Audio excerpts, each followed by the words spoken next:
Hey guys, and welcome back to another video. Today, I'm going to be talking about the unpredictable nature of the Premier League so far, and I'm also going to be talking about a few players that have stood out to me this season in terms of their performances and how well they've played, and how I feel like they might impact the season.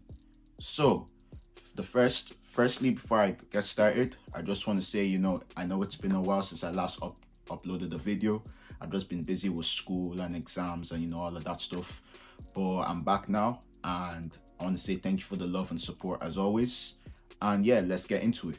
So, this season has been mad so far. It's like the Premier League just gets madder and madder every single year. There's been a lot of shocking results, big results too. And I feel like there's a couple of reasons for the kind of, messiness of the league so far. Like there's been big results such as 7-2, 6-1s. There's teams like teams that you wouldn't expect to win big away games, winning those big away games, but then getting battered at home themselves.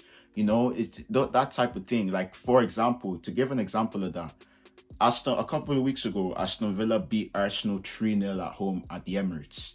Then in their but then just a couple of weeks before that, they had lost 3-0 at home themselves to Leeds. It's stuff like that has made the season. It's made it exciting. The Premier League always exciting, but I feel like it's gone a bit overboard this season with how you can't even predict a result this year. So there's two main factors for this, in my opinion. The first factor is the lack of home advantage. Of course, Corona, no fans. And everyone knows that the home advantage is the fans. The fans, cheering you on and booing the other team. That's the home advantage.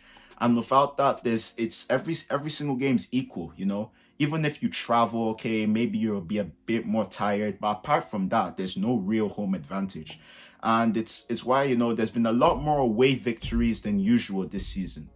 I'm pretty sure I remember the first couple of weeks of the season, like there were like very like one or two home victories.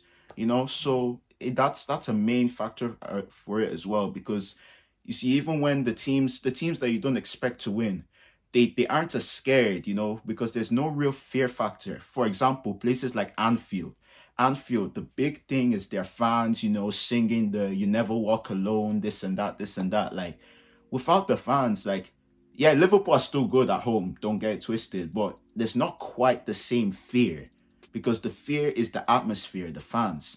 And it makes teams a lot more confident to go away from home and get those important victories, get those results, get that draw instead of a defeat, a win instead of a draw, And that when away teams are winning more in the league, it's gonna make it messy, because a lot of the games that are expected victories for certain teams, they're not winning those games. And team games that you wouldn't expect them to lose, they're losing those games. And that is a huge contributing factor to the nature of the league so far. The second factor is the fact that the league decided to return back to the three subs, even though a lot of people, myself included, felt that they should have stayed with the five subs. Because keep in mind, yeah, the season started in September. It usually starts in August, so that the games have been so congested. And with the fact that they have tried to bring the Champions League and the Europa League back in as well, they're doing it so that instead of the normal 3 week break between Champions League games, the games have been every single week. So when you have teams that are in Europe, City, Liverpool, Chelsea, United, Arsenal, Wolves, so it's not Wolves, Leicester, Spurs, they're in Europe. They have to play a Premier League game on the weekend, on the Sunday. They have to play in Europe during the week, and then they have to play another game at the weekend. Meanwhile, some of these other teams that aren't in Europe, the teams with less expectations, they get a full week's break every single week. That's a bit of a disadvantage, and it's a huge factor as to why some of the big teams didn't do as well as they could have, and some still aren't doing as well as they can in this league season so far. because they don't have as much rest. It's also contributing to injuries for everyone because, regardless of the fact that, some teams are in Europe and some teams aren't in Europe, it's still a very hectic schedule for everyone. And the fact, they went 4 months or how long? Yeah, 4 months without playing football. They're coming back. They're still taking time to readjust because you keep in mind, yeah, these footballers, like in a normal year, their break in the summer is maybe 4 or 5 weeks, even in the summer, like they 4 or 5 weeks and then they're back to preseason training, back to games. These players didn't play football for like 3 months. For a lot of these players, that could have been the longest they've gone without football besides injuries in like maybe 10, 15 years.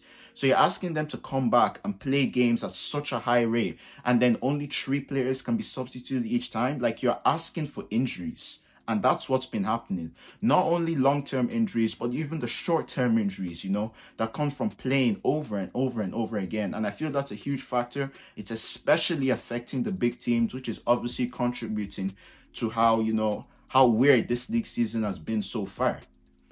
But now, enough with the negatives, let's talk about the positives. And I'm going to talk about 3 players that have stood out to me this season. I mean, they shouldn't be anything too unique to me. I'm sure a lot of football fans think that these 3 players have been really good as well. But I just want to talk about them. This one hurts. As an Arsenal fan, don't like talking about Spurs, but you have to admit, Harry Kane and Son Heung-min have been absolutely amazing this season. Their chemistry is fire. Like and Kane all of a sudden is making assists, like so many assists, and most of them are going to Son. I won't forget the game, I think, yeah, Southampton against Tottenham. Son scored 4 goals and Kane assisted all of them. Like, when does that happen in football? That type of chemistry is absolutely amazing. Son is a brilliant player on his own, and Kane is turning into such a complete striker. Jose Mourinho is really bringing out the best out of those players. An honorable mention from Tottenham as well is Ndombele, who is turning into an absolute world beater in the Premier League this season. His quickness with the ball. He's got a good touch, good turn of pace. He's really good as well. But the other player that I'm going to talk about is Bruno Fernandes. Again, not the biggest fan of Bruno Fernandes, but credit where credit is due. Like, Bruno Fernandes has been absolutely amazing this season. Like, he's actually been so good. Like, I can't explain. Like, yesterday, the game United against West Ham, he came on in the second half and created 8 chances. 8. He done 8 in a half, 45 minutes. Like, that's weird. Like, that's different. Like, how do you even, what do you even say about that? Like, the difference that Bruno Fernandes makes to Manchester United as a whole is just something else. It's something different. Without, like, he's won 5 out of like the 8 player of the month awards since he came. Like, what do you even say to a player of his quality producing over and over and over every single week? And he's carried it on into this season. Like, honestly, where would Man United be without a player like Bruno Fernandes? Honestly, amazing. And then, a lot of players just keep doing what they're doing. Vardy, another great start to the season. Shout out to Dom Calvert-Lewin, who, is doing what I said he would do in my Everton video. He's still scored more goals than Arsenal. Can you imagine? And then, some players are not doing as well as I'd expect them to do. In particular, Pierre-Emerick Aubameyang, as he signed a big contract and now he's disappeared. But overall, Kane, Son, Bruno Fernandes, those are the players that for me have stood out this season and have been really, really excellent. So the Premier League is back. We all love it. We hated when it was gone for 3 months, and it is showing us why we love it so much. You can never ever predict anything in the Premier League. Don't forget, it was just 4 years ago that Leicester won the league. Even at this point, some teams are a lot lower in the league than they should be, but a couple of wins and they could be right where they are again, right where they should be again. you know. So this Premier League season, you can't call anything, you can't predict anything.